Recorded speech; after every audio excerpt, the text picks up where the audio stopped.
there's this very puritanical witch hunt going on in American society about shutting down, I think, any kind of joyous, free understanding of sexuality that has an adult acknowledgement that sometimes things don't go well. Sometimes you wish you hadn't done that. Sometimes you wish you hadn't fucked that guy or that girl. Sometimes you had too much to drink and you said something stupid. Sometimes professional comedians make jokes that land wrong.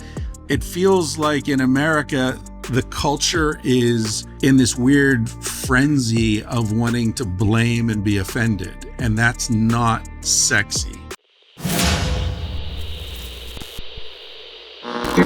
Chris Ryan, thank you for joining me on the podcast. My pleasure, Zach. So we were actually talking about you use the phrase conversational condom for remote podcast conversations. And I actually thought a lot about that last night because I didn't start doing remote podcasts until the pandemic hit. And now I probably do them about 50-50, 60-40, like 60% in person. And if we have our way, or if Mark Zuckerberg has his way, we will be sucked into the metaverse, and conversational condoms will be the only way we have to communicate, and we'll get let out for an hour a day in the real world, like when prisoners get let out of the metaverse prison. So in a way, we're just getting a head start with the sick, twisted reality that we'll encounter in the metaverse. Well, maybe you, dude. I'm going to die before that shit hits. That's my plan. What's your plan if it starts to take hold like 5-10 years from now and you're still like it's come sooner than expected, it's intruding on the van life, and you can't get away from it. The matrix is entering your cocoon of a matrix and you're like, fuck, what do I do? Well, that would depend on the particulars of the situation, but I figure, people living in a van in some hidden corner of the desert in Utah are probably going to be the last to get sucked into the matrix. I think we'll be those, those fringe dwellers. But I've lived all over the world. I lived most of my adult life in Spain, and I've spent a lot of time in Mexico and Southeast Asia and India and all over the place. So I figure, I'm 60 now. If I get another 15, 20 good years, optimistically, I can hide out for that long. Yeah, I'm thinking about what the next 20, 30 years is going to be like. And I hope that what people believe the metaverse is going to be, where we're maybe having 50 to 75% of our interactions in this sort of digital conference room space, like just like this vapid space that is supposed to feel like real life. I hope that comes after I die too. But lately I've been thinking a lot about, like, is this, if it's going to be around and it's going to be in the middle of my life, because I'm 28 now. So let's say it comes around in like my 40s or 50s, it really starts to ramp up. Do I just lean into it, or do I go the route where I kind of live on the fringes and let them try to catch me? Or, make yourself not really worth catching. That's a good thing too. Yeah. Right. Like of all the animals, I would say the pig is the least lucky because it tastes so good. So you definitely, you don't want to be, something that's tastes really good. You want to be something that's bony and grisly and nobody gives a shit if you wander off.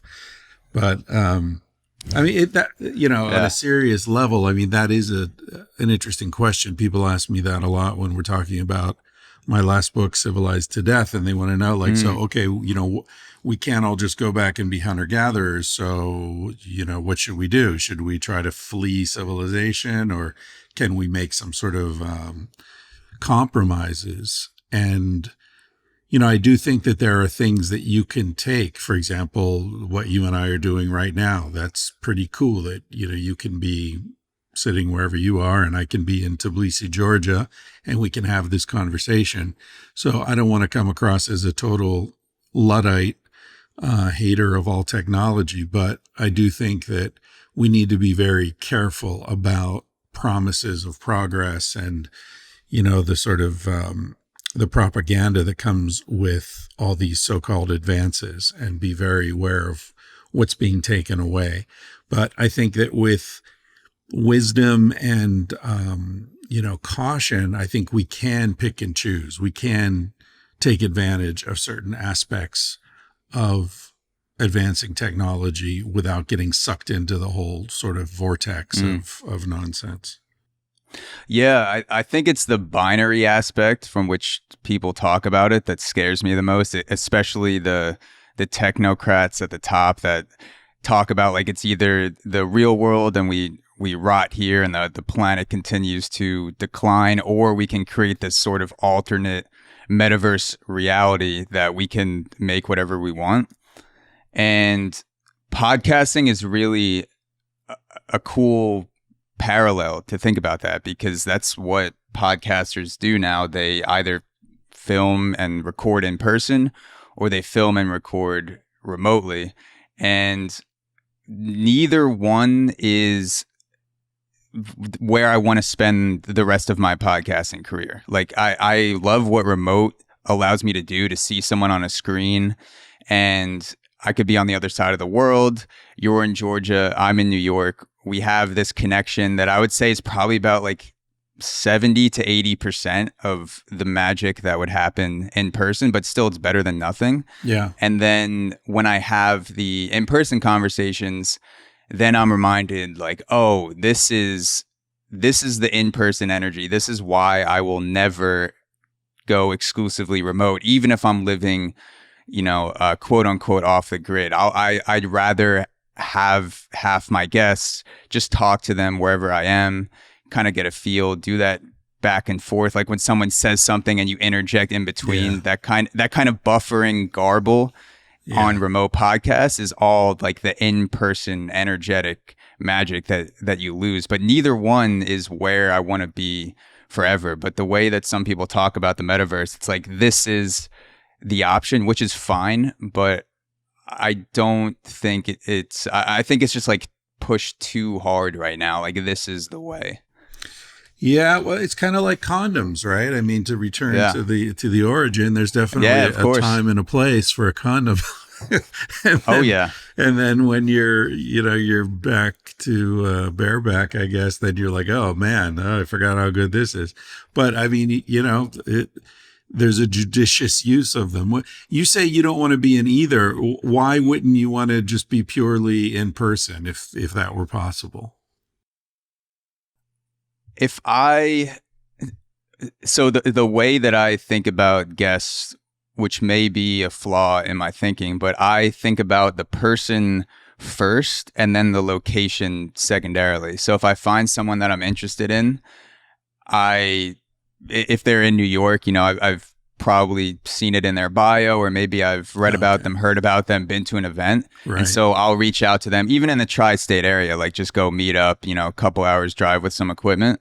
But if I find someone interesting and I find out they're in California or they're in Kuwait, wherever they are, I still want to talk to that person if I can. So that's kind of the way I think about it. I'll find the person and I'll be like, all right, what do I have to do to make this happen? And sometimes, you fuck with a condom, and then other times you're like, hey, this is in the moment. I'm right here. You're right here. Yeah. It's let's do this right now. Yeah. Yeah. So if you had like Rogan pull and people would fly from all over the world to sit down in your kitchen there with you, you'd opt for that. Yeah, right now I could probably do 3 or 4 guests a year in a Motel 6 where I could like put them up for a couple nights, and like I would make them dinner, or maybe if it's more remote, like we would camp somewhere, and I would just like make it part of the podcast experience. Like this is the AUXORO camping podcast where I just sucker people into recording with me. Yeah, well, that's pretty much my MO. And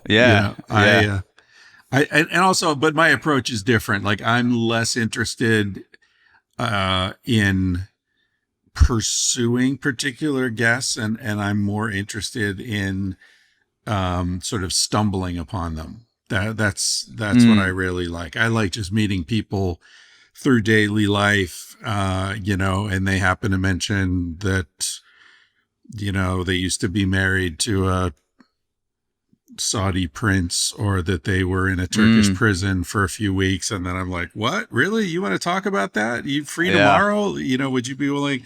That's how I like to do it.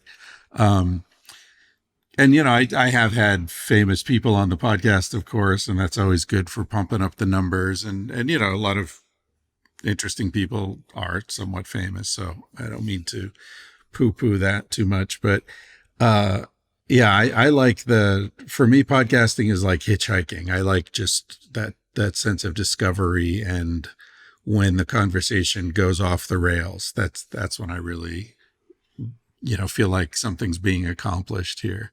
But I definitely I've interviewed people sitting in the dirt for sure. I interviewed this rattlesnake expert in New Mexico, I think. Wow. Or maybe it was Arizona. He didn't even want to do the podcast. The only reason he agreed was that his ex-girlfriend was a fan, and she wrote to me and she's like, if I could get this dude to talk to you, would you see him? I was like, sure. And he's like, his whole life is rattlesnakes. That's all he cares about is rattlesnakes. He's not a professor anywhere. He's not a published expert. He doesn't give a shit about recognition. He just wants to be with the snakes. And he lives in a container in the desert, like one of those trucking containers. Yeah. And he just gets up in the morning and he goes out and he crawls up in the rocks and checks on the snakes and, checks on the babies and sees how they're doing. And he just sort of monitors them. And he's done this for decades. And he agreed to do it. And we met in this campground, and I had a couple of those little camping chairs, and we just sat in the dirt, and I put my recorder between us, and we each had a microphone. And it was really interesting because it turned out, now this guy's been bitten, I think he said 14 times by snakes. Oh, Jesus. By rattlesnakes. He's got a high tolerance, I'm sure, by now. Well, I said to him, so that's a lot of anti-venom. That's pretty expensive, right? And he said, oh, no, fuck that, man. It's, you get bit, you got at least 4 canisters, 4 vials, and they're about $5,000 each. There's no way I can afford that. I don't even call 911. I said, well, what do you do? And he said, I ride it out. That's literally the phrase that popped in my head as you were saying that. I was like, does this guy just ride the wave? Like he rides it out. He gets bit by a rattlesnake, and it's like he just popped Molly at a festival. He's like, all right, 45 minutes, 45 minutes till this bitch kicks in. Like, first wave is coming. Better get ready, batten down the hatches. Yeah. But the thing that was really interesting about him is that, the more we talked, the more I realized, it's not really about snakes. This guy's attracted to facing things he fears. And it turns out he had this whole thing about how he spent a lot of time in nudist colonies because he was ashamed of his body. And so he was attracted to going somewhere where he would be naked all the time in front of strangers. And there was a series of things in his life that were like, oh, I'm afraid of that. Let me go straight at it. He's a really interesting guy. Hey guys, this is a quick reminder that the 2 best ways you can support the show are by 1, leaving a rating and comment on Apple Podcasts and Spotify. This is like foreplay for the algorithm because it revs it up and makes our show appear higher in searches. And number 2, you can subscribe to AUXORO Premium at auxoro.supercast.com, where for $5 a month you get bonus episodes and more exclusive content. Thank you for however you choose to support the show. Wow. Yeah, I had my first, I don't even know if you wouldn't call this a nudist experience, but I was in a sauna in the Netherlands for an entire day that was completely naked, which I had never done before. I'd never just been I've gone in and out of locker rooms. I played baseball almost my entire life. I'm used to being in a locker room full of guys just swinging their cocks around, fucking just shooting the shit. And I went into the sauna, which was kind of like this luxury co-ed, but naked spa space, and I was worried the whole time. I was like, I'm just gonna pop boners all over the place. Like, this is terrible. How can I relax in the sauna? Like, it's gonna be a shit show. I'm just gonna be like tucking it up into my towel and hiding in the corner. Like, I can't just go into a Turkish steam room just fucking raging and make everyone else uncomfortable. And like 15 minutes in, I realized that this, even though everyone's naked, it's like completely non-sexual. Like it wasn't erotic at all. It was just people hanging out naked, chatting to naked men, women, all different shapes and body sizes. And you kind of just notice when someone's attractive, but for whatever reason, it didn't switch on the erotic part of my brain where I'm like, oh, like I want to, I want to fuck. Like, I want to just like get after it right now. Like, it was just like, oh, that's something beautiful. That's someone beautiful. And like, oh, there's the next naked person. Like, oh, here's me. Like, I'm sitting here. Like, there are my roles. And it was a very pleasant, relaxing experience. Like, not erotic at all, which was surprising to me. Yeah. I mentioned I lived in Spain for a long time. The sort of European approach to nudity and the body, I find so much healthier and refreshing. Like breastfeeding in public is just like a non-issue. Even in like countries that are quite sexually repressed, like India, breastfeeding is a non-issue.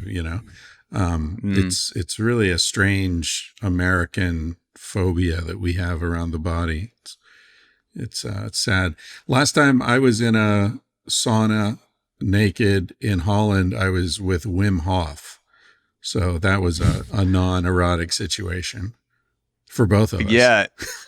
And I mean, that's, that can turn into erotic pretty quickly because he's the deep breathing, he's the cold guy. The cold, suppresses a lot of the eroticism, but you got that heavy breathing and but like on a serious note, that's very cool. Like Wim Hof seems like if you're gonna do an experience like that, he's the guy to do it with because he has so much time and reps with that type of stuff. Yeah, he's an awesome dude. I was in Spain and I reached out to that organization to see if I could get him on my podcast. And they said, sure, we'll set up a Zoom call or whatever. And I said, I'd be happy to fly up to Holland. I'd just love to meet him. And I really prefer to do these in person. And I'd be happy to fly up there. And they said, okay, well, if you want to fly up, we'll send someone to pick you up at the airport and come out and hang out.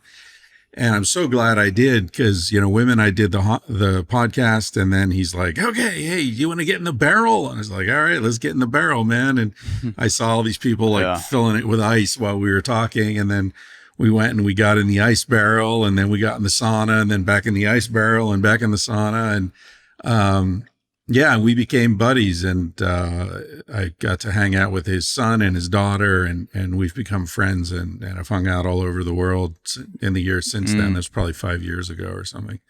So that's another benefit of doing the podcast in person when you can, because I feel like, I've made so many friends. My life is so much richer because of people I've met through the podcast, both guests and people and listeners, who reach out. Especially when I'm in the van, people reach out and say, hey man, I see you're in Montana. Come by. I've got a place here near Glacier and you can use the washing machine and, take a shower. And then we end up having dinner and we become friends. And then I visit them the next year. And next thing you know, we've been friends for 6 or 7 years and they're a big part of my life. Yeah. I mean, guys like you have inspired me to start traveling with my podcast gear because you're so open about the fact that you record out of the van. You're doing a lot of things in person. Like you said, you're stumbling upon people. So in the last 6-7 months or so, when I've gone somewhere, I've always taken my pocket Zoom recorder and a couple mics just in case, something goes down. I meet a guy who rolls on rattlesnake venom or something like that. Like, you never know when. You never know. That's it. You never know. Yeah. And that's the beauty of travel, like that. I mean, it's fine to see places, but for me, it's about the people you meet.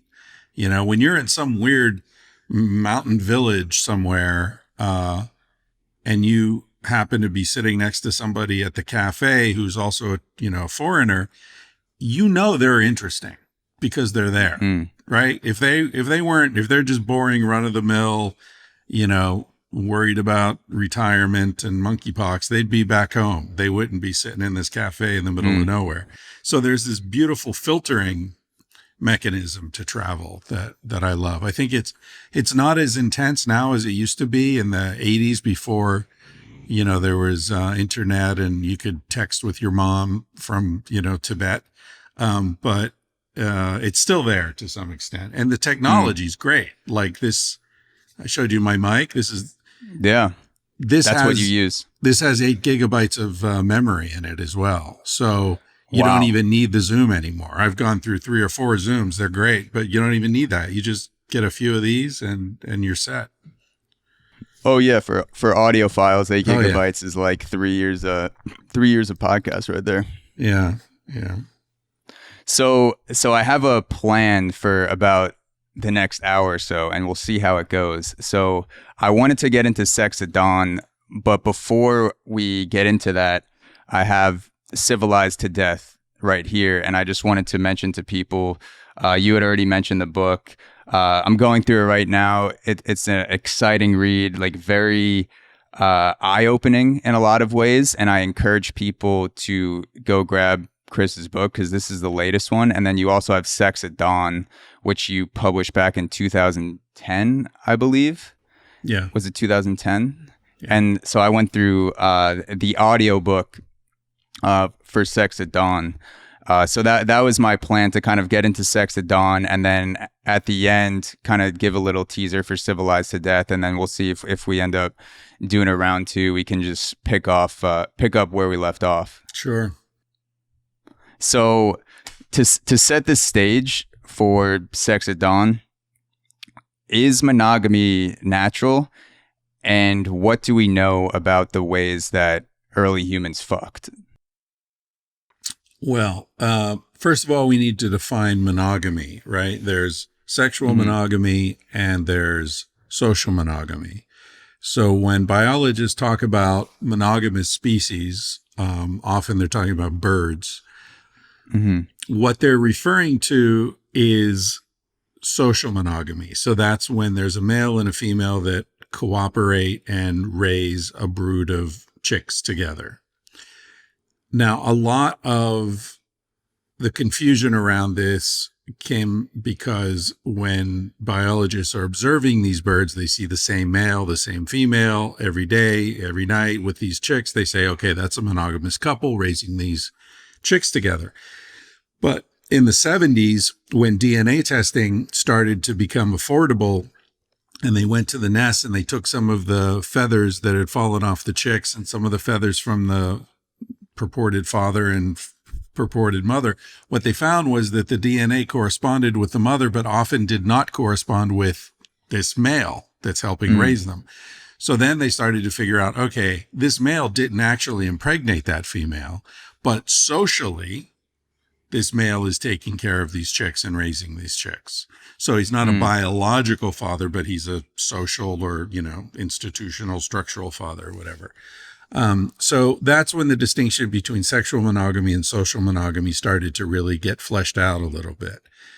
And we see this in human societies as well. There are definitely societies where men and women will pair bond. And sometimes those pair bonds can last years, or even a lifetime in some cases. But those people are very rarely sexually monogamous. So that's the first distinction you want to make. So in the book, which I wrote with my wife at the time, Casilda Jetta, we weren't arguing that humans never had sacred, long-lasting, emotionally unique relationships. We weren't arguing that humans never pair bonded in prehistory. What we're arguing is that the evidence is overwhelming that our species as a primate evolved in what biologists refer to as a multi-male, multi-female mating system, meaning that we did not pair off in monogamous couples like swans or penguins or these other examples that are sometimes used, and raise our young as a couple. That in fact, we raise children cooperatively within the hunter-gatherer band. So we had the social web and we had the sexual web, and those would overlap at many points. Like people are hanging out. Their early humans are forming these emotional bonds. They're not monogamous in the emotional sense, but they also weren't monogamous in the sexual sense. Like people were much more free, much more sharing. Those emotional, sexual connections were much more harder to distinguish. Back then. That is that a good way to do it? Like there wasn't so much of a separation, like this is who I hang out with and this is who I fuck, and like those never meet. It's like that would kind of intermingle. Right. There's a lot of overlapping, circles of intimacy. And in fact, when you look at humans as a mammal or even as a primate, we're very unusual in the fact that we have sex when the female cannot get pregnant, right? So we have sex when the female's already pregnant, when she's not ovulating, when she's postmenopausal, when she's breastfeeding. These are all cases in which she cannot get pregnant. So what's the point of having sex, right? Most mammals only have sex when the female is ovulating. And there are all sorts of ways that the female signals this to the males. Otherwise, it's a waste of energy. And you're very vulnerable. If you're having sex, you're not paying attention to predators. You're not worried about what that sound was, that twig snapping 20 feet away. You're focused on the sex, right? Yeah. So in terms of evolutionary logic, there's no point to have sex unless the female can get pregnant. It's just a huge waste of energy.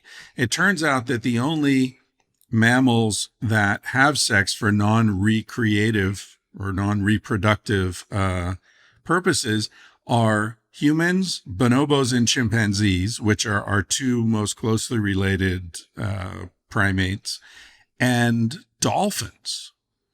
And all of them, including us, all of those species are highly intelligent, highly social species in which sex has been co-opted from a purely reproductive purpose to a social purpose of maintaining these intimate bonds within a functioning group of individuals.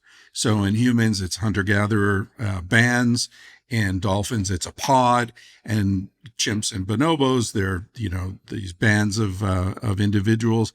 And there are over 200 species of primate, to give some context to this, over 200 species of primates, many of which live in complex social groups in which there are multiple adult males. And precisely none of them are sexually monogamous. None. So, it's a weird situation because, when Sex at Dawn came out, a lot of people were saying, oh, that's ridiculous argument. It's so blah, blah, blah. But actually, the extraordinary argument is that we would be the only exception among all primates. We would be the only one that have, multi-adult males living in the social group that is sexually monogamous. It doesn't exist in any other species of primate. And then if you start to look at, there are all sorts of sources of data that support this argument, ranging from, our sexual morphology to contemporary psychosexual research to, obviously primates and their behavior and the anthropological data about hunter-gatherers. It all points to the same picture, which is that we evolved and lived for hundreds of thousands of years as anatomically modern humans in a far more permissive, promiscuous sexual atmosphere than what we've got now. And the repression that we have now is very unusual and recent. And that's why it's so difficult. That's why porn is a multi-billion-dollar industry and always has been, right? There's a really fascinating book called The Erotic Engine. I forget the author's name, but he points out that every advance in photographic technology has been funded by the human fascination with nudity.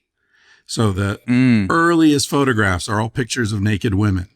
And there was all this demand for it. So all this investment and money coming in so they could perfect early photography. And then the first motion pictures were, short films of people fucking. And that brought in all this money and all this demand. And so if you look at each advance in this, right up to like how to take people's money on the internet. How can you get people to pay on the internet in order to watch these videos? That was porn. That was the first people facing this and figuring out these technical problems. It was all porn.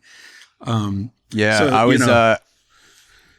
just want to say I was listening to a podcast recently with this guy who was a career dark web online scammer, like a career criminal in terms of reaching out to people, faking identities, getting vulnerable people to give him their money. And he's been doing this for 20, 30 years. And in terms of when email first came on board, that introduction of a new technology, he was saying that the first uses of email, because the FBI wasn't paying attention to it yet, it was so new. This is back in like the early mid 90s. The first uses of that were porn and criminal activity, like connecting between, connecting the communication between groups of people who are doing shady shit, and then also sending pornographic photos around, tits, ass, things like that. So it's funny how when these new technologies come around, the first thing our mind goes to as humans is like, oh, like, how can I get away with some shit? And how can I send tits? Oh, here's email. Let me do this. How can I send a dick pic? Let me do this. Yeah. Yeah. So, I mean, obviously people who are arguing that, sex is only for having babies and it's a small part of human experience and, only happens in a context of a sacred union before God or whatever. It seems to me those people have a real uphill battle to prove that perspective. Yeah. And it's crazy how sex education, or whatever sex education there is in, middle school, high school, which is barely anything, but that education focuses on the preventing the reproductive aspect of sex, even though that's like less than 1% of the times that we have sex as humans is when we're trying to have a kid. And there's like this super intense puritanical focus on this is, abstinence is the best. Then second is condoms, birth control, like all this stuff. And then, by the way, sometimes people fuck for pleasure, but like we're not gonna talk to you about that. Like you figure that out on your own. Figure out the positions, like where this goes, where that goes. Like all you need to know is how not to get pregnant. Yeah. Again, this is America. I think in Sex at Dawn, there's a section where we sort of compare. This could be in Civilized to Death, but where we compare the Dutch and the American approaches to sexual education and teen dating and all this kind of stuff. And like in Holland, 15, 16-year-olds, they get into a relationship. The parents want to meet the boy and they'll invite him over for dinner. And if they like him and, they get a good feeling about him, he's welcome to spend the night, in the girl's room.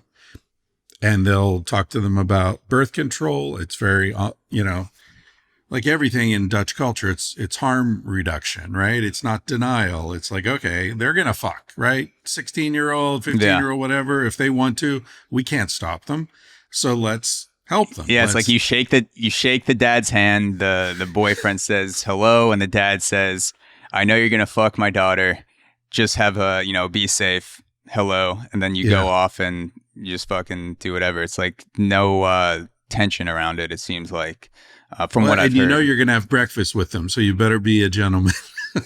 It's like, it just works better. And the rates of teen pregnancy and sexually contracted disease and all that are minuscule in Holland compared to the US. So obviously our system doesn't work. It's not based upon effectiveness. It's based upon, all sorts of emotional triggers that we Americans have, just like the breastfeeding thing. I feel like America is a culture created by 14-year-old boys. It's just basically is with TikTok now. They're retaking over the culture. Yeah, it's incredible. Like the fascination with violence and sex, but also the sort of inability to approach these things from a mature, balanced perspective is really perplexing. Yeah. I will say though, the one thing I've noticed about people, the generation younger than me, I guess that's Generation Z. I'm at the tail end of millennial. So I've noticed that people who were born after the year 2000, like a lot of my cousins, people I've just come across, hearing parents talk about it and shit like that. Kids nowadays have a much better bullshit detector, I think, because they're growing up with the internet, that they're so hard to fool. So in a way, the digital world is destroying their brains because they're growing up with the technology. But at the other end of that spectrum, they're being exposed to so much information that you're basically forced to develop that bullshit detector from 8 years old, because that's when you're going to have a smartphone and you start getting access to the entire universe of digital technology, whatever, porn, fucking books, podcasts, whatever. So it's a double-edged sword. It's like you're getting more information, you're learning how to sift through it, but at the other end of that is like our attention spans are now wired for these 30-second clips. Yeah. Yeah, I don't know. I grew up obviously without the internet. The internet started when I was in my mid-30s. And, so it didn't really kick in. Like I probably didn't have a smartphone till I was 40, early 40s.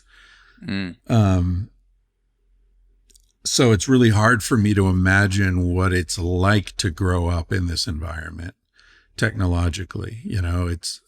I think it's probably impossible to understand it, because it's not just dealing with the technology, it's that your brain actually forms in the presence of the technology. And so your conception of reality is different, just as it's different for someone like me growing up with television versus someone who grew up with no television, right? Like even television, we had a sense of like, oh, that's what Vietnam looks like. That's what's happening in the war. Those are, bombs exploding in this country thousands of miles from here. It's, as you say, it's definitely a double-edged sword, but it's really interesting to try to project into the experience of somebody who's growing up in a totally different world. It's very strange. And that's something that we talk about in both books, that this sort of generational change, here you are, what'd you say you are, 25 or something? 28. I look 27. I look 27 though. Not a day over 26 and a half. Yeah. When, you're talking about kids these days and you're 28. So it's like already there's a gap between you and the people you're referring to, right? Whereas hunter-gatherers, for hundreds of thousands of years, the things your father dealt with are the same things you're dealing with, right? It was the same snakes, the same bears, the same, healing medicines, the same everything. It was the same life. You're in the same environment. Nothing really changed. And there's a great book called Don't Sleep, There Are Snakes by Daniel Everett, who is a... Is this the rattlesnake guy? No. Totally different. I would imagine he doesn't get a lot of sleep. Yeah. No, he seems like a pretty relaxed guy. I don't know. But anyway, Daniel Everett was he's still alive. He's a really interesting dude. He was a Christian missionary and very gifted linguist. And he learned the language of the Pinaha people of the upper Amazon, which is a very difficult language to learn because it's so different from any other known language. And he's one of the only white people who speaks it. And he went and lived with them, and they're like way, way out in the middle of nowhere, hunter-gatherer group. And he went there to convert them to Christianity, right? But they're really interesting people because they live very much in the present. And like literally, they don't talk about the past more than what your father told you. So if so when this guy Everett went in, he started talking to them about Jesus. They said to him, he tells the story how they were like, okay, Daniel, did you know Jesus? And he says, oh, no, Jesus lived long ago. And did your father know Jesus? No, he lived long before my father. And then he said, Daniel, then stop talking to us about Jesus. Like we don't, it doesn't matter. It has no relevance to our lives. I forget why I'm talking about you were saying that your father's problems were your problems in hunter-gatherer society. Right. So Everett, who now teaches at MIT, I believe, or Harvard, somewhere in Boston, he talked about how they're the happiest people that he's ever seen. And he was trying to think, like, why are they so happy? Because their life isn't particularly easy, right? I mean, sometimes there's not enough food. They're living in these little huts. And he says, but they laugh all the time. Like, if their hut blows down in a rainstorm, they laugh. If they catch a fish, they laugh. If they don't catch a fish, they laugh. Everything, they're just laughing all the time. And he said, I think the reason they're so relaxed is that it's not that their lives are not without challenges. It's that the challenges are familiar. And so they know they can handle whatever comes their way.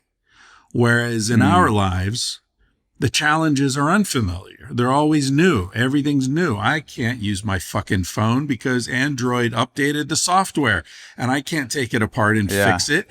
And I don't know if the Wi-Fi stops working. I don't know what to do if my car breaks down, if I get audited by the IRS. I mean, there are a million things that can happen that I have no idea how to deal with, you know? Yeah. Whereas in a hunter-gatherer group, it's like, I know how to hunt, I know how to forage, I know how to build a hut, I know how to make a fire, I know how to deliver a baby, I know what to do if I get bit by a snake, I know how to die, you know? I mean, it's just like, it's the same stuff. So there's a comfort in that familiarity. Yeah. No, your father's problems are your problems in hunter-gatherer societies. That's an interesting way to think about it, and from what we know, it seems like it's true. I'm watching the show Succession right now. Have you ever watched it? Yeah. So when I think about your father's problems or your problems, Succession is like one of the extremes of one side of that spectrum, where you grow up in this billionaire, super wealthy family. As a kid, you're protected from all of your father's problems until you hit that age of like 18, 21, where you get thrusted into the company. And then it's the whole show is about all this fucking backstabbing and learning how to navigate the business world and the type of shit that comes with having the problems of all this money. But in a way, the kids don't really get to experience their father's problems because he built it long before they were alive. Right. And the kids kind of just get thrust into this world and they figure it out, which is a good problem to have, figuring out where to put your billions and how to handle that. And then you have the other end of the spectrum, which you have hunter-gatherers where, you know, you're born as soon as you could walk. You're like, all right, now we gotta go fucking get some food, pick some berries. You got to learn how to light a fire, like all the administrative bullshit that normally wouldn't enter your mind until around the age of 16, 18, 20 years old. It seems like you basically just get thrust into that as an early human. Yeah, although I don't know if thrust is the way I think of it, because, you know, if you look at kids playing, you look at any animal playing, what they're doing is learning how to be an adult, right? So, you know, I was just a couple of weeks ago, I was in Tanzania and I spent a day with a Hadza group of hunter-gatherers. And you see the kids, you know, the little boys have little bows and arrows and they're shooting and they're, you know, practicing and getting their skills, and they're running around and they're building fires and they're throwing rocks. And, you know, the same thing that little boys do everywhere, you know, and little girls have little dolls or little, you know, sticks that they pretend are babies, and they're learning nurturing behavior, and they're looking at the adults and sort of mimicking their behavior. We do that naturally. So, as opposed to, you know, succession, you know, we're not sort of like born knowing how to run a meeting with the legal team, you know, we don't necessarily find ourselves attracted to that. And I think one of the interesting things about that show is how being, you know, they really make the point of being this kind of Rupert Murdoch backstabbing, you know, bloodthirsty cocksucker doesn't come naturally to all the kids. You know, some of them, they're trying to do it, but it's not in their nature. They don't want to disappoint dad, but they're also, you know, I forget the actors. I stopped watching it like 2 years ago when it stopped, you know, advancing. But the younger one, who's kind of like goofy, funny guy.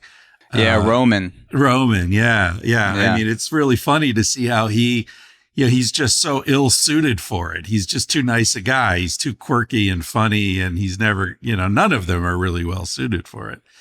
But, yeah. So anyway, I think there's a built-in fascination with mimicking the adults when the adults are doing natural human things like hunting and fishing. You know, why is it that on our vacations we do the things that hunter-gatherers do all the time, right? Like we go camping, we go hunting, we go fishing. You know, even golf is arguably basically a hunter-gatherer activity. You know, it's small groups of men wandering over a seemingly natural environment with some, you know, mutual goal that they're, you know, they could be hunting impalas or, you know, trying to get a birdie on the back nine, you know, it's the same thing. Yeah. Or double bogey. The way that I play, it's definitely a lot more gathering than hunting down the hole. But no, yeah, that's a good point. Like we spend our time doing the things that we think we have to do in the way that we're told to do it. And then once we are hit with any sort of free time where we could exercise our own freedom, then almost everybody reverts to, you know, let me hop on a plane and go to the fucking beach, or let me go on a trek. Let me just go sit and fish for a day, hiking, like all these things to reconnect to nature that we don't get a chance, or most people don't. I don't even want to say don't get a chance to do, because everyone in some way is autonomous, as long as it's not like a slave situation or something like that. But we choose to do these things, and it seems like that we just kind of follow through with these pressures.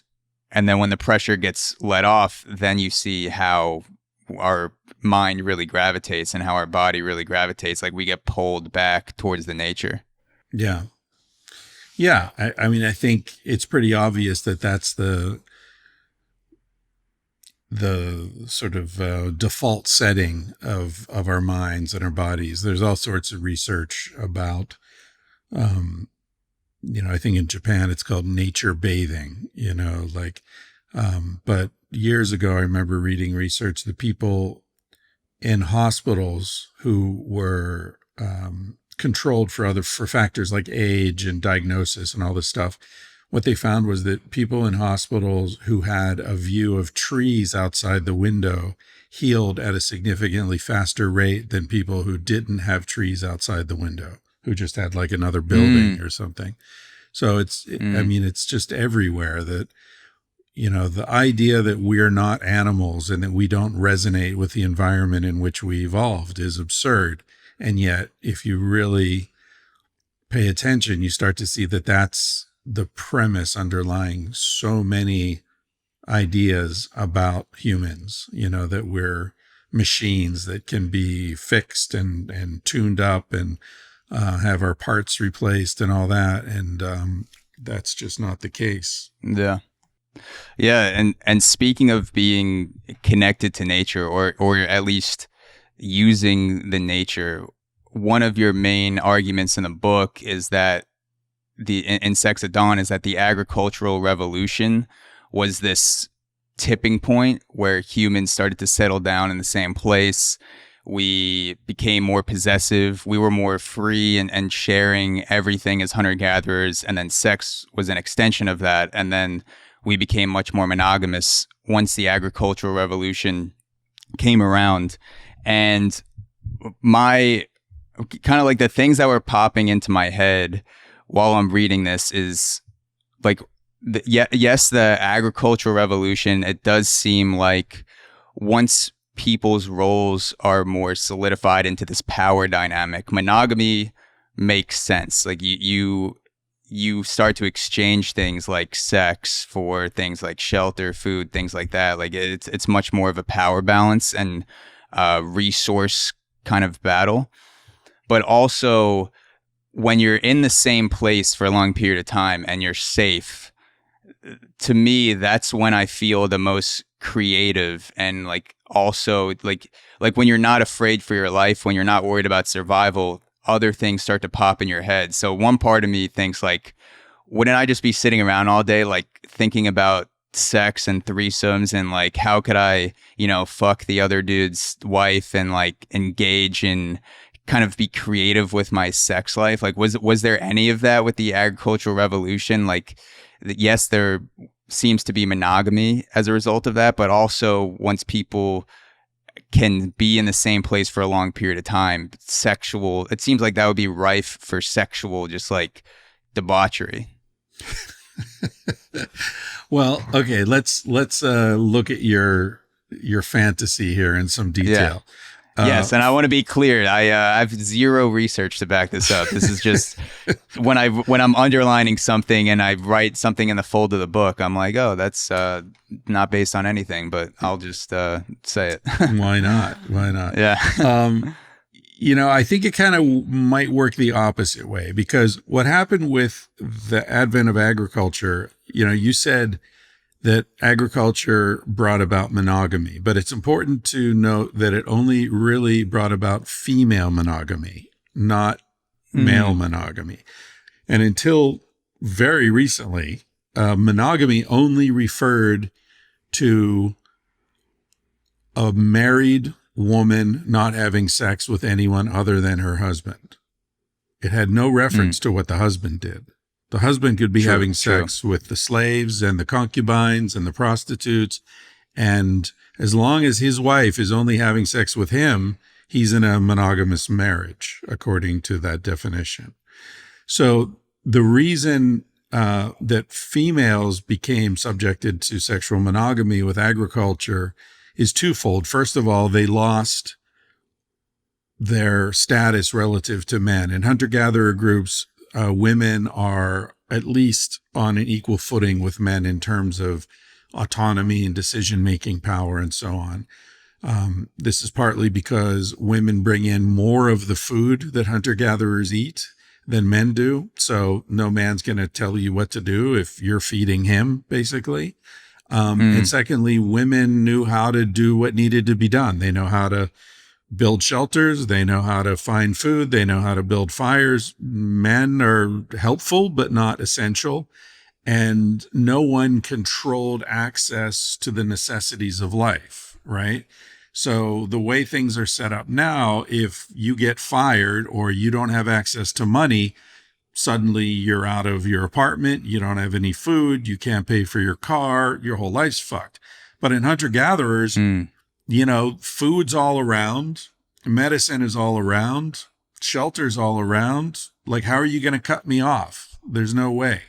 So there, you don't have this coercive power structure in hunter-gatherers that you then get with agriculturalists, where there's a harvest. The harvest is stored, it's protected, someone's in charge of distributing it. You have to wait a year until the next harvest. And so people aren't independent in the same way and don't have their own access to resources. So women lost status relative to men and became essentially breeding livestock because men started to understand that sex resulted in pregnancy.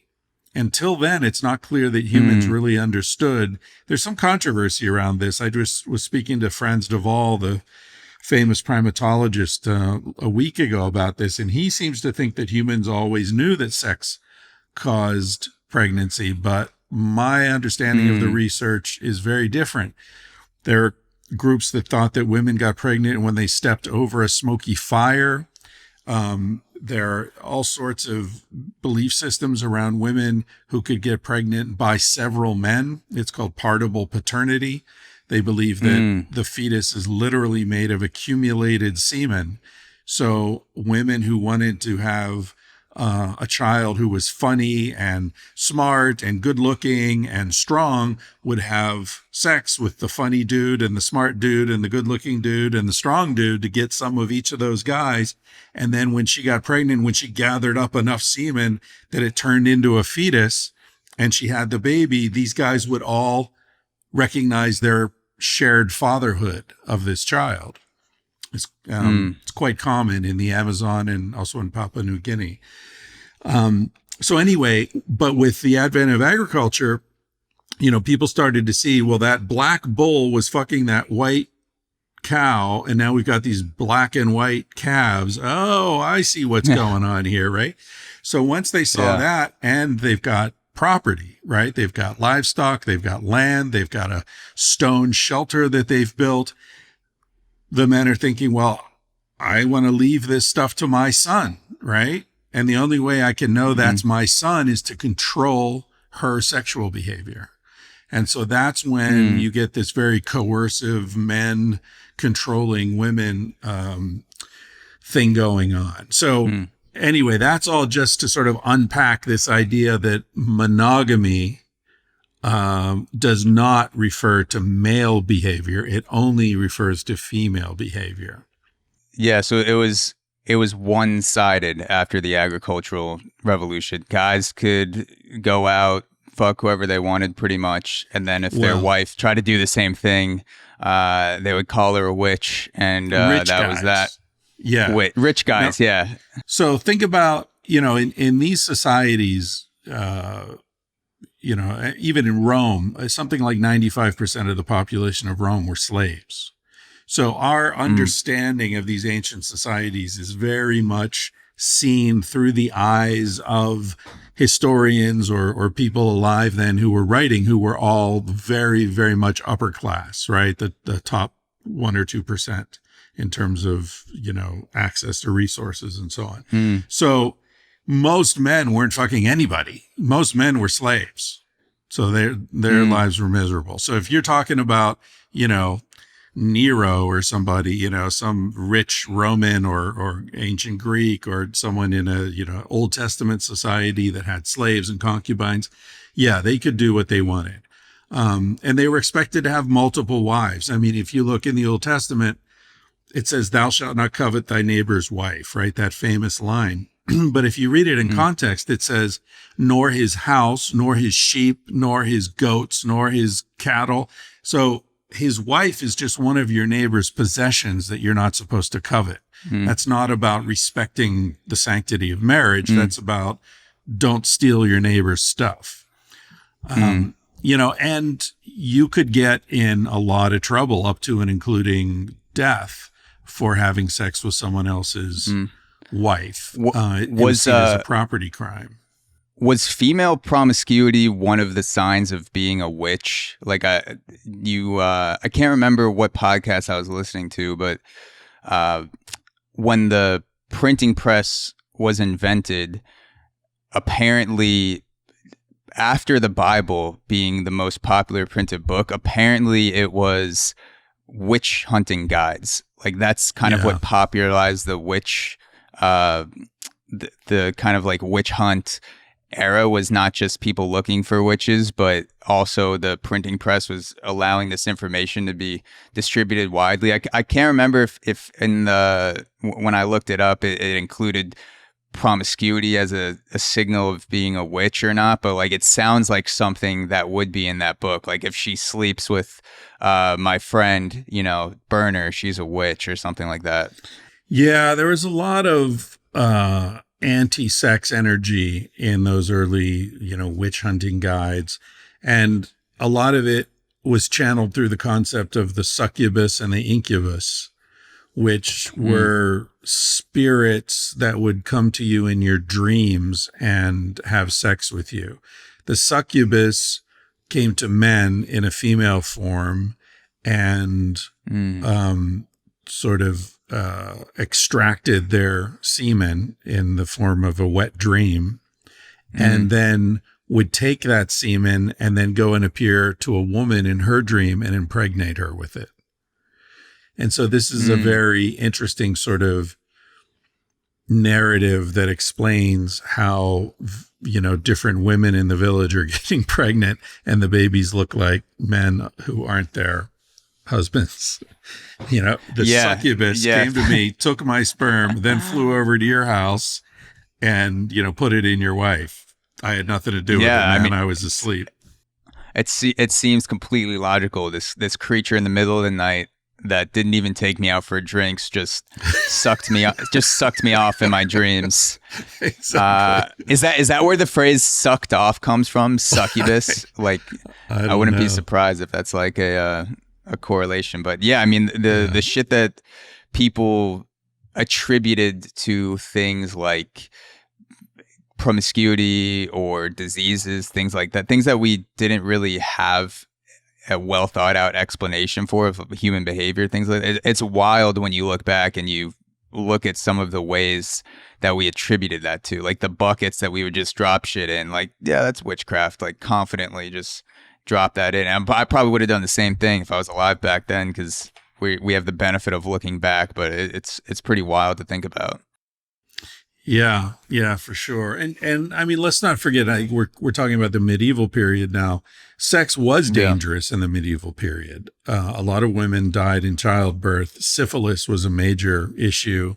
Gonorrhea became a serious issue. Syphilis and gonorrhea, I think, came back with from the New World with Columbus and the first sort of Spanish conquistadors. They brought that back to Europe. But yeah, there's a lot of difficulty around that. A lot of children died in infancy and or were killed through infanticide and abandonment. You know, lots of pain around pregnancy and childbirth. So yeah, we have I have often argued that Western society in particular, and maybe even more generally Homo sapiens, modern Homo sapiens, are a species reeling from PTSD. That we tell ourselves this story. We have this narrative that I talk about in Civilized to Death of civilization being this wonderful, fantastic gift to humanity, whereas in fact it's just been a series of disasters and traumatic experiences for everybody involved. And, and we just can't sort of recover from the trauma. It's just one trauma after another. And we display all the behavior of someone suffering from severe PTSD, both on an individual level and even on a governmental level. You know, like you look at what's happening as we speak, July 20th, record-breaking temperatures all over the world. And, the United States government just sank the most modest gesture toward any kind of response to climate change, it's just like, nope, off the table. We got, and gas prices are too high. It's absolute inability to respond to reality. Yeah. And I mean, I wonder how much the violence in poor communities is attributed to people just living in this constant or heightened state of trauma because they don't really have the resources to deal with it. You can't get a therapist on BetterHelp for like $50 a session. Maybe you can't afford that. You're not told that the things you're experiencing can actually be linked to some sort of trauma that happened in your childhood or maybe recently, an injury, car accident, something like that. Like even if it's just psychological, and like all the people that are just wandering around without the resources thinking that this is just how life is and there's nothing to do about it without any sort of direction or resource to be able to handle trauma. Yeah, well, it sounds like you're talking about learned helplessness. Do you know about that concept? I've heard it, but I've heard about it, but I don't know the definition. So it's horrible experiments that were done, I think in the 1950s. I don't remember the scientists involved, but basically they had dogs in cages and they had electrified the floor of the cages. And some of the dogs, they would give a stimulus, like there would be a tone or a sound or something. And then 2 seconds later, they'd shock the dog, right? So it'd be like, beep, and so the dog would hear this tone and be like, oh shit, here it comes. And bah, it would get it. And the dogs would learn to anticipate this, of course. And then they had other dogs where they would play the tone and they would shock them, but there was no relationship. The shocks would just come randomly and the tones would come randomly. And what they found was that the dogs, they got shocked the same amount of times, right? But the dogs that could anticipate it were not as traumatized as the dogs who had no way to know when it was coming. So that demonstrated that it wasn't the shock per se that traumatized the dogs. It was the lack of knowing when it was going to happen or how it was going to come. And so this is called learned helplessness, where you learn that there's just no way you can protect yourself. And that loss of control, that total absence of being able to defend yourself is what really fucks us up, much more than the trauma itself. Yeah. So it's like the unknown that makes the trauma feel worse than it actually is. Like it can still be pretty bad, but when you have no idea it's coming, that just amplifies it. Yeah. It's like if you know you've got to go to the dentist next week and get a tooth pulled, it sucks, but you kind of get ready and you go and it happens and then you recover and you're all right. But imagine if some guy just came into your apartment right now and grabbed you and said, let's go, and threw you down on a chair, and you knew that could happen anytime, get your teeth pulled out. Like that's a totally different thing. Right. And so I think, what you're talking about is people, and I would say not just people in economically challenging situations, everybody, and this relates back to what we were saying earlier about hunter-gatherers having the same problems their fathers had, right, in previous generations. We're all dealing with this learned helplessness, right? We don't know what's coming next. Is this monkeypox thing going to shut down the world again? Is Miami going to be underwater in 2 weeks? Is Joe Biden like a zombie? Going to be alive? Yeah, exactly. Is he alive right now? Is he alive right now? I mean, we have no control over what's happening. And, we're in this historical moment where we're sort of circling the drain in so many ways, and it's just going faster and faster and feels more and more out of control. I think we're all dealing with this. And then you have the question of multi-generational trauma, right? It's been demonstrated in studies that if you traumatize mice, by basically torturing them in different ways or, forcing them to withstand like famine, not let them eat and so on, 5 generations later, their pups are still demonstrably reactive to that trauma. Oh, wow. So it actually gets passed down in the genes. Right. And this has been shown in humans with studies of people in Holland, I think it was, during World War II, who were in refugee camps where there wasn't enough food and they were, near starvation. They looked at their descendants and found they had a much higher than average incidence of obesity, including descendants who were adopted, who had been adopted. So it wasn't just that in the family there was this sort of familial memory of great hunger, so we eat more.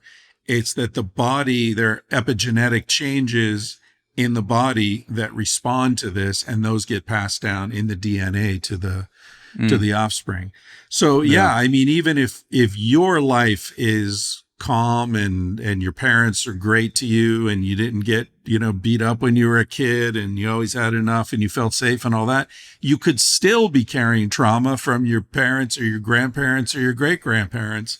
Who knows what kind of shit they went through. Yeah. So we're a pretty traumatized species. Yes. No doubt about that. And speaking about circling the drain, I don't know. I hope we're not just circling the drain to our own demise as a species. I'm hopeful that we aren't, but honestly, there's a lot of signs that could go either way.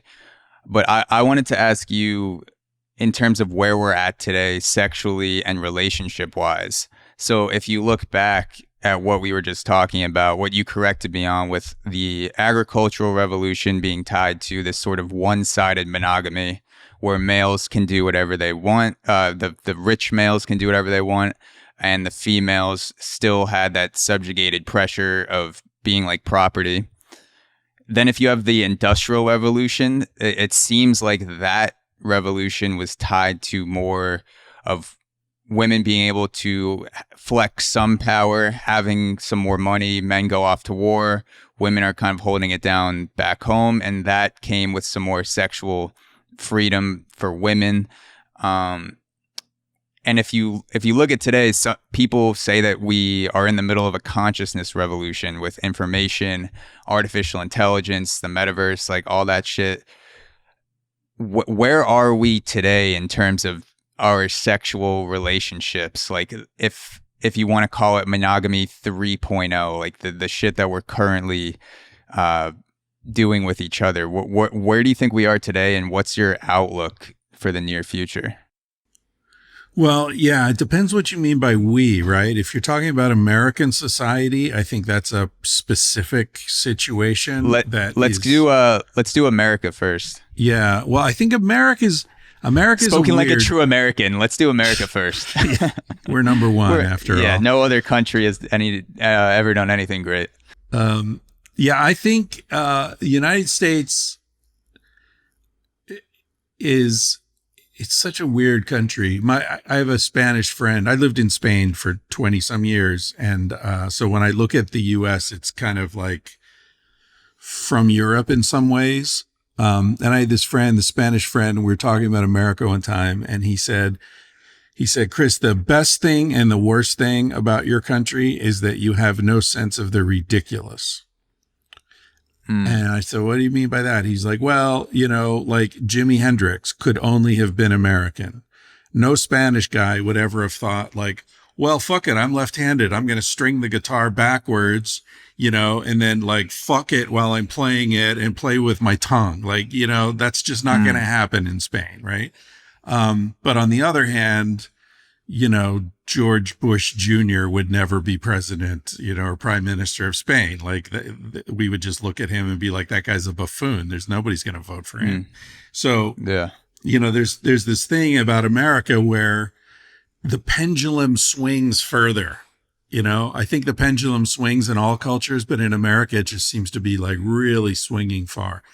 So, in the 70s, late 60s, early 70s, you had this real sense of sexual freedom and people were having a lot of fun and, key parties and, all that kind of stuff was going on. And then, of course, you had AIDS and this pendulum swang the other way with the Reagan Revolution and all this kind of Christian fundamentalism coming into political culture. And I feel like what's happening now is that a lot of the sexual repression is coming from the side that used to be supporting sexual freedom. So there's all this weird shit where like Aziz Ansari has a bad date and suddenly his career's over, or like there's all this shaming and shutting down. Woody Allen is a monster who's never been convicted of anything. The people who investigated him in both cases in New York and Connecticut, the government who investigated him said, there's nothing here. There's no evidence. We're not even going to bring charges. And yet, all these actors are saying, I'll never work with Woody Allen again. I'm ashamed I've ever worked. Like, what the fuck? Whatever happened to innocent until proven guilty, There's this very puritanical witch hunt going on in American society about shutting down, I think, any kind of joyous, free understanding of sexuality that has an adult acknowledgement that sometimes things don't go well. Sometimes you wish you hadn't done that. Sometimes you wish you hadn't fucked that guy or that girl. Sometimes you had too much to drink and you said something stupid. Sometimes professional comedians make jokes that land wrong. Like, it feels like in America, the culture is in this weird frenzy of wanting to blame and be offended. And that's not sexy. So I'm sorry for people your age who are going through this shit, because it's like, that's not a good party to go to. I can't imagine that's a lot of fun, like dating and worrying that you're going to be destroyed if you say the wrong thing or you touch someone's breast without getting a signed consent form. That's definitely not sexy. So I think that, American society is in this weird place where there's this sort of culture of shame that's very strong right now. But on the other hand, I know that there are a lot of people who opt out of that. And I think that there's in a microcosm in sexuality, it's sort of a reflection of a macro view of the sort of collapse of Western civilization, which is that, the structures are fucked up and corrupted and tottering and falling apart. And that's potentially horrible. But what it does is it opens up opportunities for us to form our own sort of enclaves. We can, because the overall structures are weakened, we're free to form our own answers, to form our own little communities. So when Sex at Dawn came out, for example, I've often said that if it had come out 10 years earlier, I don't think anybody would have read it, because people still believed monogamy worked. But by the time I am reading it 10 years later. Yeah, right. And 10 years later, it's probably like, oh, this is fucking obvious, But I think when it came out, people were like, it was just after the Clintons, and there's all this Monica Lewinsky and all this kind of stuff was happening. And people were ready to say, well, you know what? Maybe this conventional marriage thing doesn't work, because everybody I know is either divorced or miserable. There are very few happy married people, And so when these institutions break down, it creates opportunity for creative response. And so I think people are doing that both in terms of relationship and in terms of living arrangements and career path and, nutrition and all sorts of things. People are finding their own ways because the major structures have fallen apart. Yeah. And speaking of the Aziz Ansari thing and what it's like to be a 20-something-year-old navigating dating and sex today. So my take on it is that the people that are yelling on Twitter and posting things like Aziz Ansari deserves to be, lumped into the same crowd as Harvey Weinstein and all those guys, like there's zero nuance. I think that's like a very small percentage of people that are actually walking around. Like I've never met someone in person that's thought that Aziz Ansari doesn't deserve to, did anything wrong. Like it was just a regretful sex occurrence that was tossed into this snowballing clickbait Me Too thing. And there are a lot of very positive changes that came from Me Too, with disgusting guys in power that were checked, and they had to deal with that. And there were a lot of women who were victims of that. But in terms of Aziz Ansari and what it's like to date today as a 25, 28, 30-year-old, I still feel very sexually free. I don't feel like I'm being constricted in any way. I'm in a beautiful monogamous relationship right now, but for the first 26 years of my life, I was pretty much single, and I was dating in Brooklyn, which is one of the liberal hotspots of the world, dating on Hinge, going on multiple dates a week, spending nights with many lovely ladies, and we had each other's company. We did the dance, and I never felt like this sort of fear in the back of my mind, like, is this gonna turn into a thing, or like, is this okay? Like I would always make sure I had consent, but I wasn't like questioning, like, can I put my hand here? Like, is it okay if I spank you this hard? Like, it's, if a girl's starting to choke me, like it's pretty safe to assume that like she may be wanting to be on the receiving end of a choke, and you test the waters with that. Yeah. But yeah, like I think for me personally, I felt very sexually free and able to have these incredible experiences, because I think most women don't really think like that. Like they want to have great sex, and there's something that's very unattractive about being cautious and constantly checking in. And 95% of the language from sex comes from body language. Like you when you have multiple partners, like, I'm talking to Chris Ryan, so I'm preaching to someone who doesn't need to hear this, but from my perspective, body language is the number one in terms of how you're reading situations in the bedroom. Like it's that Bill Burr bit where a girl's saying like, oh, like, stop it. Like they're kind of like being sexy with you. If you read that transcript in court, like, no, stop it. Don't do that. Like, that is, It looks horrible. But in the moment, she could be like, no, stop it. And like putting her hand on your cock. Like you're looking for these body language signals.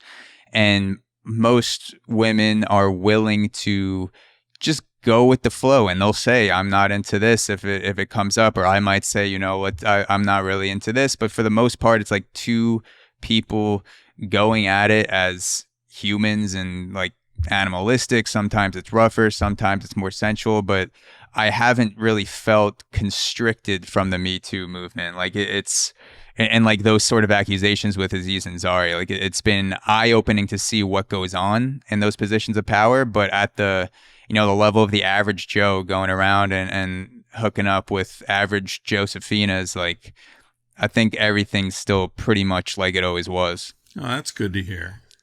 At least in Brooklyn.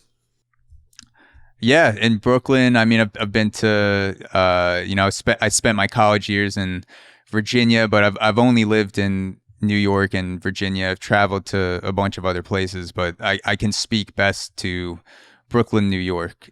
Yeah. Well, that's good. My sort of, where I came of age, I think, in those terms was in Spain. So, America seems kind of dangerously repressed in those terms. Yeah. But it's weird for me, because I mean, I've been living in the States off and on since Sex at Dawn came out, but I've always been that Sex at Dawn guy since then. So that's kind of that makes things different, because people to know who I am. So it's it filters out a lot of the sorts of people, I think. Yeah. And again, I appreciate you taking the time to talk about Sex at Dawn, because, you know, even though I just read it or listened to it, I know it did come out a while ago, and I was like chomping at the bit to see, you know, like talk through some of this stuff, because I like asking questions when I read, and like the pages look like shit when I'm done. So even though it came out a while ago, I appreciate you talking about it. I know people are still buying the book, as they should be, and reading it and hopefully thinking for themselves. And I also want to encourage people to pick up Civilized to Death and Sex at Dawn, because they're both intriguing, thought-provoking reads. And there's also overlap too. They're different books, different arguments, but if you read one and then you go to the next one, like for me, it's been a very enjoyable experience. Thanks, man. Yeah, there's definitely overlap. It's sort of the same perspective on two different aspects of life. Yeah. So as we end off in the last few minutes, I had a last question with you, if I can find it. If I can locate the question. Oh, okay. So on Joe Rogan, you mentioned that you may have an erotic memoir dropping sometime around your 60th birthday. Did I say that? Yes, yes. You mentioned you may have an erotic memoir dropping sometime around your 60th birthday. And from Wikipedia, I understand that you are 60, so what you read on the internet has to be true. So I wanted to ask you, in terms of erotic memories, things that may make it into the book, even if it doesn't come out, is there anything you've learned in sexual situations, or just something that comes to mind of how the world is incredibly different than what people think? Is there something that pops out to you that's been tied to a lesson where you're like, this is like number one, this definitely has to make it into that book? Like, I'm going to lead with this for the erotic memoir. Oh, man. Yeah, that's an interesting question. And I would say there are a bunch of things like that, which is why I'm tempted to write that kind of book, you know, because I feel like I've had experiences repeatedly that have shown me that like, oh, that nobody would believe this, right? If I told people this, it just is so outside of the realm of what people think is normal or possible. But yeah, I mean, one thing that has happened repeatedly in my life is, and see, this is the thing. This is when I said I might write that book, I probably also said that it would be the last book I wrote, because it will like sink any sort of respectable career path that I might have. So I'm hesitant to talk too much about that. But we could tease the torpedo if you like. You don't have to fully torpedo yourself on the podcast, but if there's something tease the torpedo, that's yes. what she said, right? Exactly. That's chapter one. That's chapter one. Chris Ryan tease the torpedo. Tease the torpedo. Yeah, I mean, I would say, you know, one theme in my life, starting like way back, like in college, probably, maybe even high school, was guys who were cool with me being with their girlfriend or wife. Guys who literally said to me like, hey dude, Michelle really likes you, and I just want you to know I think you're cool, and if you want to be with Michelle, that's okay with me. The first time that happened, I was just like, what? I don't even know what to say. I don't know how to respond to that. And then, you know, it happened more and more and more. And eventually I came to realize that, you know, a lot of both female and male sexuality are so much more complex than we think. And in some ways, I think we underestimate the complexity of male sexuality more just because we sort of all acknowledge that women are complicated, but we're like, oh, dudes are all the same. Well, they're not. And there are a lot of guys who either get turned on by another guy being with their woman or who just aren't bothered by it, and are just so relaxed and secure in themselves that it's like, oh, she wants to be with him. He doesn't seem threatening. He's not trying to steal her. He's not going to talk shit about me behind my back. Why not? There are a lot more people like that than we think. And, there are a lot of people sort of keeping their secrets to themselves, and you're hanging out with them at the bar and at your cocktail party and everyone's pretending they're normal. And there's a lot less normal than people assume.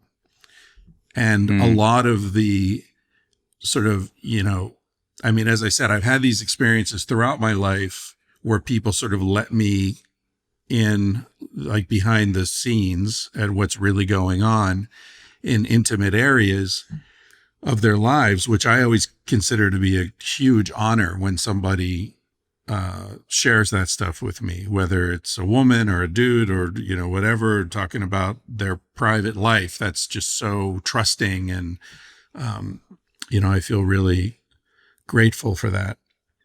But then after Sex at Dawn came out, it just went into turbo overdrive where, everybody wanted to tell me about their secrets and their, stuff that nobody else knows about. So yeah, I would just say that, looking for one particular thread would be that there's a lot more going on than meets the eye. Yeah. There's a lot of weird people, not even just sexually weird, but anything weird, that are a lot of weird people that are walking around silently assuming that the person that they're talking to isn't going to be into that idea or kink or activity, whatever it is that they're afraid to say to the other person. And I've been there where I have that thing in my head and I'm thinking, like, is this a terrible idea? Will this just destroy the rapport for an entire evening? Yeah. And I've been on the opposite end of that too, where I've been talking to a girl for the whole night. I know that it's in the bag, like we're going to, I could tell like she wants to head back, and then she says something and like some dark, sick, twisted joke pops into my head and we don't have the same sense of humor. And I'm like, part of me is like, if you don't say this, like your night will be so much easier. And then I say it, and that just like, she's like, yeah, I think I'm going to go. And I'm like, all I had to do was keep my mouth shut. But then you meet the person who you say that to, and they're like, I was thinking the same fucking thing. Like, let's get out of here. Like, so there's a lot of, it saves time to show your weirdness. That's how I've started to think about it, is whether it's, in business or like business relationships, personal relationships, romantic relationships. If you say the thing up front that you're thinking, it forces the other person's hand where they either have to say, yeah, I'm into this, or no, that's not the thing for me. But then if you're kind of in this gray space of hinting at shit, then you may be wasting a lot of time with a person, trying to close a deal that in the end is not for both of you, when you could have just figured it out right away. Like, yep, I want this, or no, fuck that. Like, nothing personal, just not into it. Yeah. I mean, you really articulated an insight that I had when I went through this period where I sort of realized I was not monogamous by nature. And that's when I shifted my PhD research to human sexuality and prehistory. And I was living in Barcelona. I just had like a pretty rough breakup. And I was kind of looking back on it, I think I was kind of depressed, I was just like, I don't give a shit, whatever. And those three things sort of all came together. And so I would meet women and they'd say, so, what do you do? And I'd say, I'm working on a PhD. And Oh, what's it about? Well, it's about how, humans are by nature a promiscuous species and monogamy is a cultural construct. And I thought that 99% of the women I said that to would like just get up and leave. In fact, about half of them did. But it's exactly what you said. The half who didn't were really interesting. And it saved a ton of time. Why go on a bunch of dates and have awkward conversations and then have sex a few times and then explain I'm not going to be your boyfriend because I'm not looking for this, like that takes weeks. Whereas if you just say it right away, yeah, okay, half the people are going to get up and say nice to meet you, see you later, but that saves a ton of time. And then the people who get through that filter are the people you actually do want to spend time with. So yeah, that's a big insight, I think, and also just to like not chase women because they're hot. Like that takes time to get over. Like to have a more sophisticated understanding of what attractiveness is. Yeah. And like beauty in line with just right off the bat, hot attractiveness, like totally different things. The way you perceive someone as beautiful, the way that they're put together, their mind, body, spirit, that whole connection versus I see this girl, she's hot as fuck, know nothing about her, just like that pure instinctual attention grabbing. It's like clickbait almost. And then you have to go into the article and see, is there actually something there? And also, you respond to a woman like that, she already loses respect for you because she knows all you're responding to is the surface. Yeah. Right? Like, you don't know me. Why do you want to talk to me? Why do you want to hang out? Oh, because of the way I look. That's all. You're a shallow dude, right? Even if she's putting herself together in order to elicit that response, she still doesn't really respect it. Yeah. Yeah. It's like, I mean, this could be a whole nother podcast, but like how women from all the entire spectrum, so like the girls who are not as attractive all the way up to the hottest girls, how they perceive when a guy approaches them. And I would guess that from the hottest girl's perspective, and I've had a few conversations with female athletes back in the day when I was playing baseball, because we would get together like lacrosse team, soccer team, baseball team, and just like smoke and fucking talk about shit. And something that came up was like when guys would approach these girls that were very attractive, but then start like complimenting them right away or looking to get in with them somehow, that made them cautious. Like it put a wall up, because then that girl was thinking like, what have I done to prove that I'm worth this? Like, what are you after? Almost all you see is that I look good in this dress and these heels and I have a beautiful face, but like other than that, what is causing you to show me these like good deeds in a sense, or like you kind of like falling over yourself? Like there must be some, I mean, I know there has to be some evolutionary thing where if someone's showing you too much kindness right off the bat, it kind of just, you're like, what is this? This is weird. Like I'm sure you've gotten that more than a few times where someone's just like being way too nice to you, and then you get the vibe, what is this about? Like this can't be all me, because this person doesn't know me yet. They might have listened to the podcast or something, but like I'm not the person you think I am. Yeah, definitely. I used to live with fashion models. I don't know if you've ever heard me talk about this. I lived in a mansion full of fashion models. So yeah, I saw that you your first master's thesis was about psychology of fashion models, but I didn't know you live with fashion models too. Yeah, that's why I did it, because I was just living in this mansion full of fashion models and I needed a quick thesis. So I was like, fuck it, I'll just give everybody a questionnaire and boom, there's my master's thesis. So, there you go. Let's pick up there for round 2. Let's start. We'll start with the fat. We started with the metaverse and then went into sex at dawn. We'll start with the fashion models and then go into civilized to death next time. And then thank you so much for your time, Chris. This has truly been a blast. This is something I was looking forward to. I was very curious to pick your brain and talk to you through this condom, this conversational condom of the icon remote. So yeah, hopefully we'll get the chance to fuck. We'll raw it one day, and then either back in Brooklyn. Yeah, bareback in Brooklyn. Good. Also a good name for a chapter.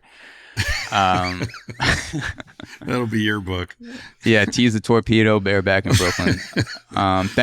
Thank you so much, Chris. As we end off, where can people check you out? Twitter, Instagram, website, stuff like that. I'll link everything in the podcast description. Yeah, my website is thatchrisryan.com, and I've got a whole thing going on in Substack, or it's chrisryan.substack.com. Oh yeah, that's right. Yeah. So that's where I post most often now. Perfect. Well, thank you so much, Chris. All right. Thanks, Zach.